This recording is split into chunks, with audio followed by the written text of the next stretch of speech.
সেদিন খাওয়া শেষ করে পা না মুছেই বিছানায় উঠে পড়েছিলাম।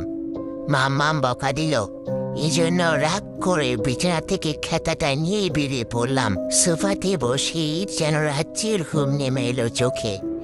ঘুমো ঘুমো চোখে চারপাশটা দেখলাম, তারপরে আস্তে করে ঘুমিয়ে গেলাম। হঠাৎই আমার ঘুমটা ভেঙে গেল। মনে হচ্ছিল সোফাটা বেশ দুলছে।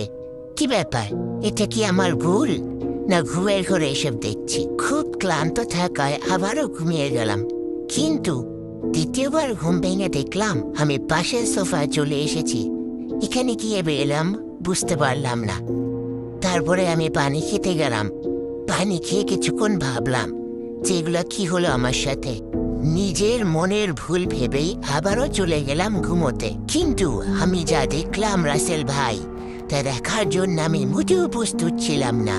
গিয়ে আমি দেখলাম আগের সোফাতেই খেতাটা পড়ে আছে, আর পাশে এক পুতুল একা একাই নড়ছে। আমি ভয়ে এক দৌড় দিয়ে ঘরে চলে গেলাম। মাম্মা বাঁচাও।